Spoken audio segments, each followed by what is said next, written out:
Good afternoon, everyone, and welcome to Good Journeys Tarot.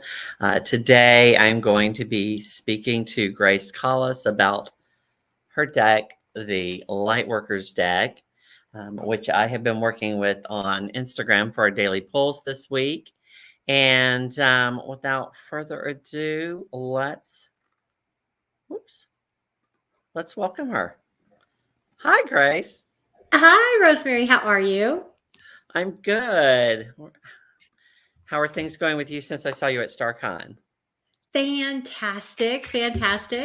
Just so excited to be talking with you today. Wonderful. So why don't you start out by telling us a little bit about how you got introduced to tarot? Well, I think like most of us, I've always been attracted to the tarot cards. And I think probably first as a teenager, just playing with the cards along with everybody else and, not really fully understanding what the full impact of the deck was or how it could really be used as a tool for introspection. And I found that as I got older and as I matured, my ability to uh, get more out of the cards was also growing with it. So I've probably been working with it in more of a professional capacity for about 25 years, and I'm still humbled every day by the new things that I discover, different interpretations and different ways that people can see and read spreads. It's a fantastic tool for introspection and discovery. So I think I'm going to be learning about it for the rest of my life. Great. So when did you actually publish your deck? So this deck first came out as a prototype in 2020. And I was dipping a toe in the water to see, I'd always wanted to create a deck. And I wanted a deck that was going to help people that were newer to reading cards. So my first deck of cards was the Renaissance deck. And I know you've got a lot of decks, so I'm not sure if you've got that one. And it's a beautiful, beautiful deck. It's it just drawn and illustrated beautifully. The artwork really called to me, but I used the deck and I could not understand what any of the cards meant. I tried my best to remember what each card kind of meant, like in my head, have a key word for each card. And as beautiful as the deck was, every time I did a reading, I had to go run and get my guidebook, and you lose confidence and both in yourself and then the person that you're doing a reading for. You have to stop and go get the guidebook. And I really wanted a deck that would speak to your intuition without having too much information on the cards, but enough to really help and jog your intuition when reading the cards. So in 2020, I created the first prototype of the deck. And I was really lucky because there's a local store here called the Crone's Hollow, and they allowed me to put several of these decks into the store, and they sold. And then that gave me the courage to decide to go ahead and publish the deck. So in 2021, I came out with the Lightworkers deck. And it's been an exciting, journey because I'd never made a deck before. Learning all of the things around. It's one thing to read the cards and create a deck, and another thing to try and get it out there and have people learn about the deck and all of the nuance along with being a small business. So, but yeah, we've been around since 2020, but really since 2021. Okay, wonderful.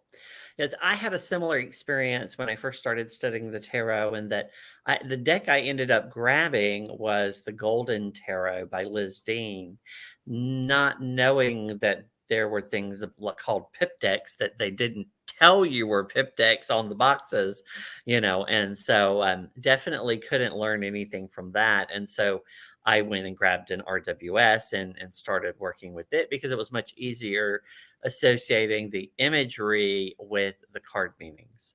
And Yes. so so I studied that for 10 years. I used just the one deck, and about 3 years ago started collecting, which eventually led me to your deck at STAARCON. This is the Yes. card we Yes. drew today on Instagram for my followers, Okay. was the Three of Swords. Yeah. And so we talked a little bit about that card. And this actually is the card that I am working on in my deck this week. and we will be talking about Sunday in my life, um, is the Three of Swords. This was always a card that was very difficult for me to wrap my head around because I didn't really have that sense of anguish and grief and stuff in my life that at least I could recognize at the time. So it's definitely a great deck for beginners, the way it was designed. I love that you included the elemental associations and the keywords.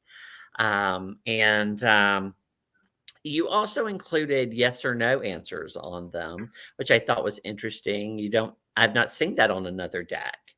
So what inspired you to include that, no, that depiction? Well, the funny thing is that, and I know you know this, but you read cards and someone has a question and you pull the answer and they don't like the answer. So they ask you the same question and they ask it in a different way, but it's really the same question. And you try to explain the fact that the deck really, it's disrespectful to continually ask the exact same question over and over again. So for clarifiers, I found that a lot of times it can be helpful to reframe a situation and put someone in the right state of mind, just to simply pull a clarifier, yes, no, or in some cases, a maybe. And so that's why that's included in on the decks. Everything about this deck was designed for someone who's new. And when I say new, I don't mean completely unaware of the tarot. But that's why when you buy this deck, it actually comes with a full online training course. It takes an hour to go through the training course, and it introduces you to each one of the cards, what they mean, kind of the references behind them, so that when you're looking at the card and you're looking at these keywords and you're looking at the elements and the yes, no reference, it becomes very easy for you to say, okay, I know enough now about what the intent of this card is to apply my intuition, my interpretation, my storytelling abilities, and my healing abilities. Since this deck was also created specifically with energy healers in mind, it's infused in lots of different places with Reiki symbols, things like that. But to allow someone to actually pull a very simple spread, whether it's a 1-card spread, 3-card spread, and very quickly be able to start getting the hang of telling the story of that spread without having to stop and go back to their guidebook, which again is just such a confidence killer. So yeah. So I found that the yes and no was interesting. I've heard different ways of doing that. I noticed in your deck there were 44 yeses and there were 17 no's and then 17 that were neither. How did you decide which cards were going to be which for your deck in particular? Yeah, so I used what I like to call the alpha reference, which is the Golden Dawn reference, and the Hermetic Order of the Golden Dawn, which both Pamela Coleman Smith, as well as E.A. White, were a part of in the popular interpretation of the deck. But I also did some research going back further, before the deck became so widely published as it was with the RWS deck. Looked at some of those inferences, also looked at some of the inferences that have been put out there in some of the newer decks, and then ultimately created what I thought was a happy balance between all of them. And where you're looking at the cards that are blank, these cards are, a lot of decks will refer to them as the maybe cards. I actually left them blank on here because I don't think there's ever a situation that's that someone else can tell you maybe. So the reader, in sitting there and looking at what's happening in the story of their spread, is going to take all the information that they have and be able to apply the yes, no, and say, there really isn't a precedent specifically selected around this card. But just because there's a yes and a no on this deck doesn't mean that you wouldn't pick up another deck and see a different reference. Most of the references that are in here are based in what I call the alpha reference, the traditional references from the RWS Golden Dawn stuff. So your deck is branded with your website, and you spoke a bit about the website just a moment ago in regards to it being a training site.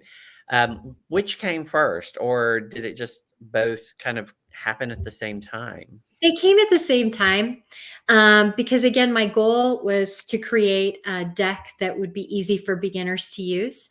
And a beginner's not going to be able to pick up a deck and immediately know, well, what do you mean when you call it a spread? And what do you mean when we're looking at this specific card? Or why is it different if I'm drawing a reversal? So having some introduction behind it was important to me. In my past life, I'm very heavily involved in IT side of business. And so for me, putting together an online learning module and an online course was a way of marrying kind of next generation tools along with a deck. Almost every deck comes with a book. And a lot of them also come with an ebook. So, and that's great. And I think that those are wonderful tools. But our next generation really kind of expects and has come to rightfully expect more. How do I instantaneously get just right to the information that I want? Which is why those training sessions are put together in podcasts. They're only a minute to a minute and a half long, so they're very easy to digest for the reader that only has a few minutes, and they're like, what am I going to do today? Well, I'm going to learn a little bit more about this aspect of the tarot. It only takes about an hour to go through the introductory training, but then it takes the rest of your life to truly master the tarot and get the hang of it and pull out within yourself all of those wonderful tools for exploring the shadow within all of us and the light within all of us as well. Sure. So, trying to think what else I wanted to talk to you about today. So you had mentioned when we were chatting earlier that you are still actually working to do some new things. Did you want to mention any of those? Yeah, absolutely. Absolutely. So version number 1 of the deck, like I said, has been out for basically a year, and I've really learned a lot in creating this initial deck. I use this deck. I carry this deck. I actually sleep with this deck under my pillow a lot of times if I want to bring clarity, because again, the deck is infused with Reiki symbols, and I just pick up a lot of really good positive energy in the deck, and I enjoy that. But I've learned a lot, and I thought to myself, what would make this deck even better? And so making some adjustments. We're going to be coming out with a Spanish version of the deck. We're also going to be coming out with a version of the deck that includes astrology references. So whether or not the card is a Libra or a Gemini or a Taurus or what have you, and what kind of planets are associated with each one of the cards. And again, just as if this is the ultimate beginner's deck, kind of more of an intermediate level that starts to really pull the user into exploring all different forms of divination to utilize the tarot as they'd like to. This deck right now, the kinds of customers that we've had that are called to this deck, a lot of healers, a lot of light workers, a lot of people doing social work, and using the Jungian concepts inside each one of these cards to really help clients journal and understand, pull out what they can about themselves. But we also have a lot of Wiccans, pagans, different folks that are utilizing this as a magical tool. So one of the things that we're going to be doing in the next deck is we're going to take off the tarot reference that's on the beginner's deck for the intermediate deck. That tarot reference, tarotskills.com reference is there because the intention is that someone's going to go back and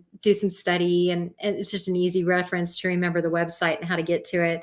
But the intermediate deck is really designed more. It can also be used as an altar tool, although I've had feedback that people are utilizing that for that already, but we're just making some tweaks, and we're going to make it better. And my husband laughed at me because if you want to get rich, you certainly don't go into the making tarot cards business.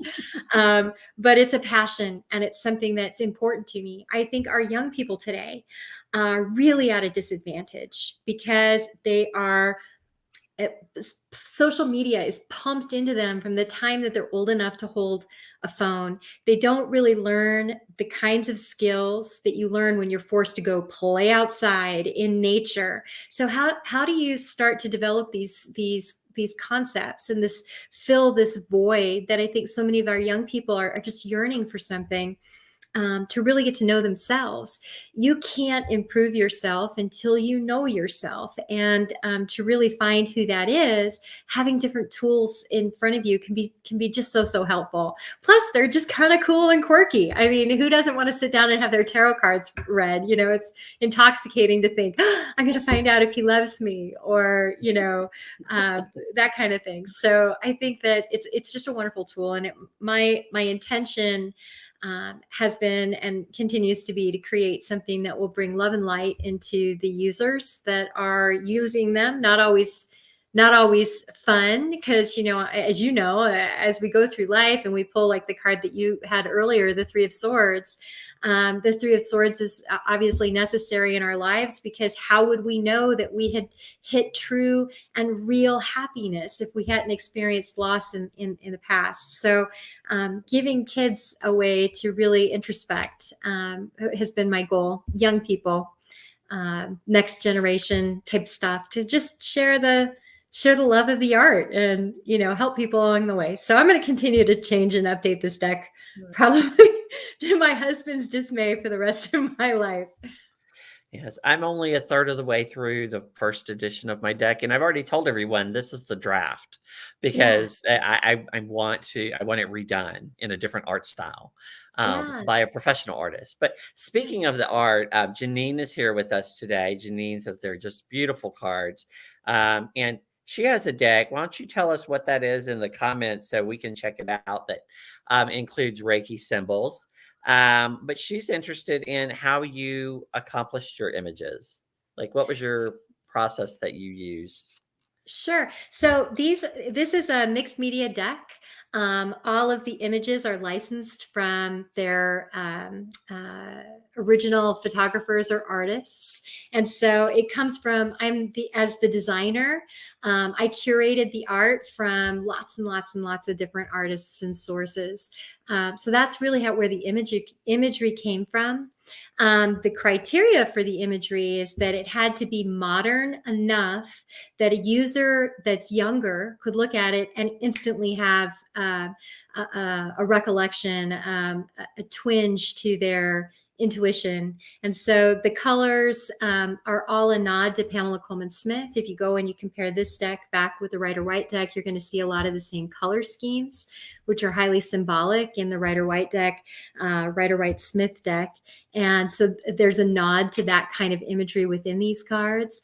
But that's why these images were specifically selected, to help not only the reader, but the querent to have just a sensory visual response to looking at the cards. Okay. Cool. Now I'm thinking, why don't I have an RWS deck right beside me? It's because I moved it across the room to make room on my table. But yeah, I kind of see what you mean. It's a subtle nod, which I think all designers, this is my bias, but I believe all designers should give a subtle nod to Pamela Coleman Smith, because what she did at a time when she created the deck, you know, there was no glass ceiling. As a woman, she was still a chosen artist. She, you know, famously said it was the most amount of work for the least amount of pay. And I think that's probably still true today. But what she accomplished and what she did, and the mark that she's left resonating, that lives now long beyond her, I think is really special. And I'm super humbled by what she did, and at a time that she did it. So for that reason, kind of drawing on some of those same color schemes, which I know she was pulling from the Golden Dawn and her symbolic types of references that were heavily based in Freemasonry and things like that. But I really loved the symbolism and the colors and things. And I just thought, you know what, we should continue to incorporate her. I should anyway, as a nod in a lot of these cards. And I also believe it helps the reader even subconsciously connect with the card, because she very carefully chose her colors for that very reason. Yeah, even though my deck is kind of specific in that it's autobiographical, I'm trying to draw on scenes from my life that to connect with the cards, and because it really was a personal project to begin with. And once I started sharing about it, I had a few people who were interested in it. But even though they're personal scenes from my actual life, I put the snail in the 9 of Pentacles. That little nod to Pamela Coleman Smith, Yeah. to make sure it Yeah. was there. Oh, I love that you did that. I love that. Yeah. So this is the backs of the cards, if I haven't shown them yet. It's very pretty. I noticed there is that subtle hexagramical design that's also on the front of the cards. Yeah. Yeah. And there are Reiki symbols that are embedded in each one of the on the backs of each one of the cards. Right there is a Reiki master symbol.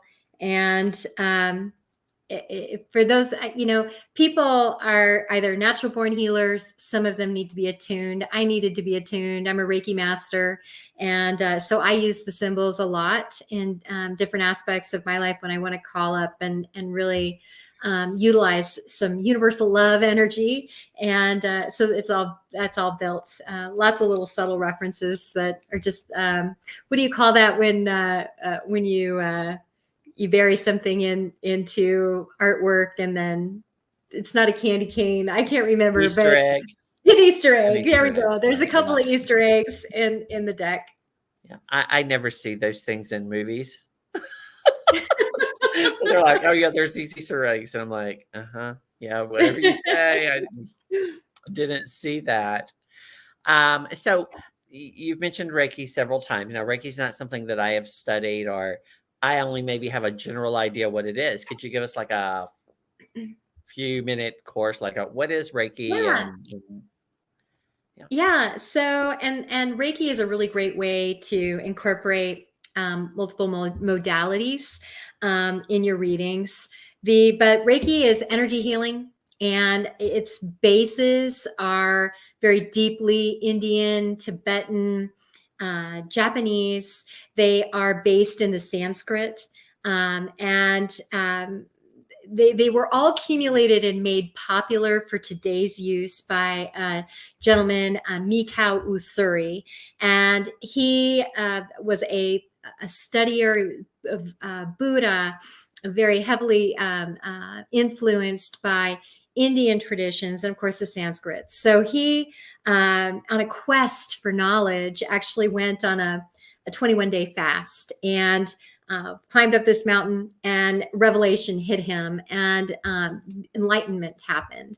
And when that happened, he received mental imagery of symbols that would allow him to not only attune his own body, but to attune others, to open ourselves up to the energies that are around all of us, to use our body as kind of a conduit for that energy, to be able to channel energy to people that need it, whether for physical healing, emotional healing, healing against time and space.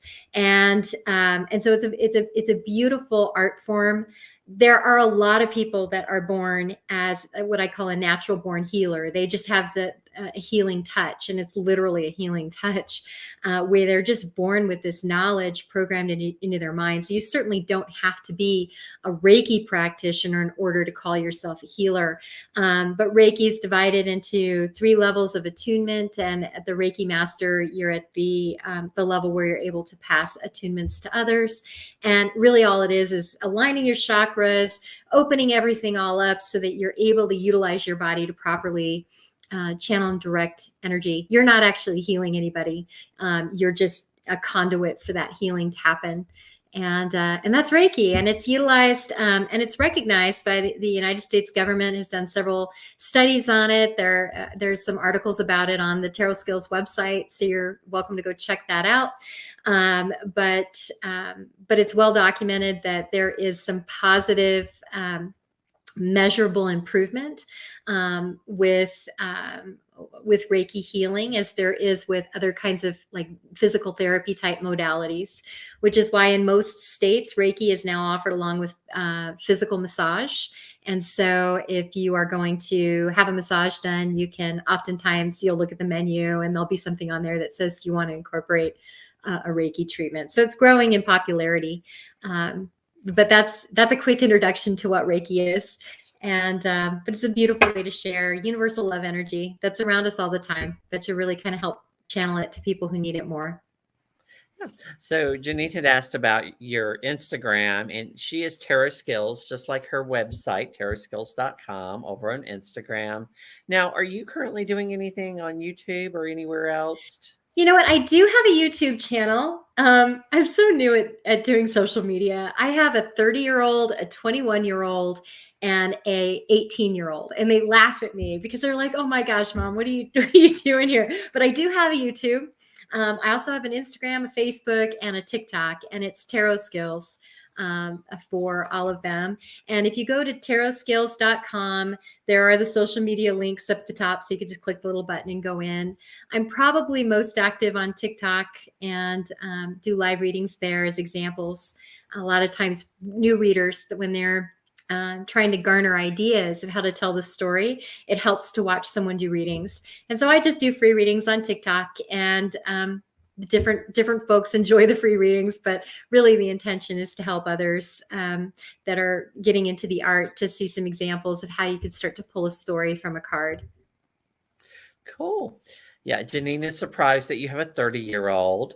I was shocked to find out we're the same age. So, in fact, we're like, what, a week apart or something like that? Yeah, that's awesome. That's awesome. Well, you're so kind. Thank you so much. I appreciate that. Yeah. Yeah. So I had not noticed that you were on TikTok. So would you like to demonstrate a reading today since you're here and you have your cards handy? Sure. I do have Does anybody who is watching in chat have a question that they would like her to read about? I'm not going to be selfish and keep you to myself. That would be No, you're fine.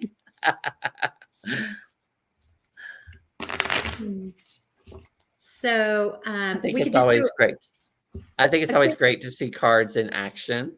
And this will be a great way to do that.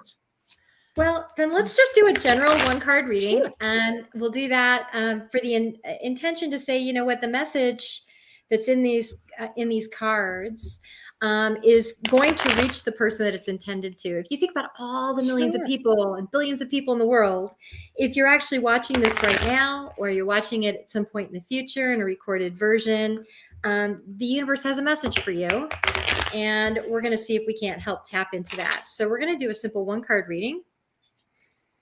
And I do use Reiki to, I feel for the energy changes in the deck to know where to cut the cards. And the card that got pulled was the Five of Cups, and I pulled it in the reversal. So I'm going to show it to you up front so that you can see that first. And we've pulled it in the reversal. So in describing now what this card means, this is a situation, I'm going to first describe it in the upright, because then I think it makes it easier to understand what it means when we pull a card in a reversal. In the upright, when we're looking at the Five of Cups, we've lost something. We're haunted by it. We just can't let it go.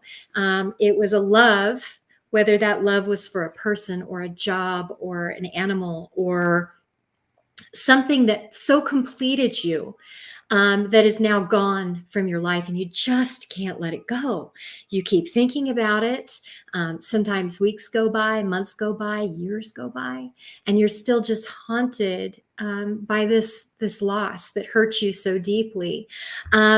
When we pull this card, however, in the reversal position, what this indicates is a healing from that loss. So you're learning to start to cut those emotional ties, to say, you know what, I'm going to reclaim back into myself those things that I freely gave to you that you no longer need. I'm going to take them back. I'm going to reclaim them as part of my own light, my own soul again. And I'm going to give back to you those things that you gave to me that now belong back with you. And I'm going to honor that time and that energy and that sense of completeness that we had together, but I'm now going to allow that to separate back, and I'm going to start to heal so that I'm not trapped living in the past. We cannot fully be our authentic selves and go where we need to be in the future unless we are present and focused on the future. If you're living in the past, that can't happen. So it's a really excellent card to get, and hopefully that was meaningful for the person that it was intended for. Sure. Yes, it's always interesting to see how different people read, and you always gain some new understanding and knowledge of the cards when you hear other people talk about them. That was one of the first cards that I created in my deck. I've been doing them randomly. I've been pulling one every week from my original tarot deck that I started working with in the beginning, and that was probably the second card I think I pulled. And I was like, how am I even going to do this? At that point in my journey. And so it's probably still one of the most poignant cards that I've done. Because that was where I first decided, you know what, these need to be scenes from my life, things I can relate to, that I personally experienced, that captures the essence of that card. And so, yeah. Let's see. Check my comments again here. Okay. Yeah, I thoroughly enjoyed having you on today and chatting with you about your deck. So you did have a special on your site going on for the cards and a membership right now. How long is that still going on? It's going to go on through at least the spring. And also right now from our website, if you're interested in getting the deck, there's a place that you can click to get it on Amazon.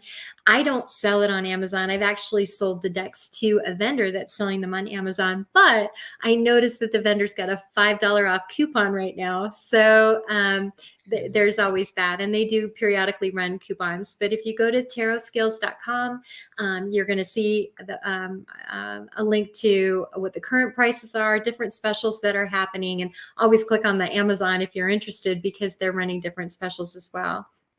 And Rosemary, I just really want to say thank you so much for allowing me to come and talk with you today. This has really been a fantastic opportunity for me to talk about something that I just so completely love. And it was just so nice of you to make time for me today. Oh, absolutely. And if you'll stick around, I'll chat with you again in a minute. I'm just going to say goodbye to everyone and make a couple of announcements, and we'll see you in a minute. All right. Thanks again. Yeah. Bye now. So once again, we want to thank Grace for being here today and being a part of Good Journeys Tarot for the day and sharing about her wonderful deck. Don't forget to check out tarotskills.com, and you'll see all of her social media links there. As she said, her deck is available not just through the site, but it's also on Amazon.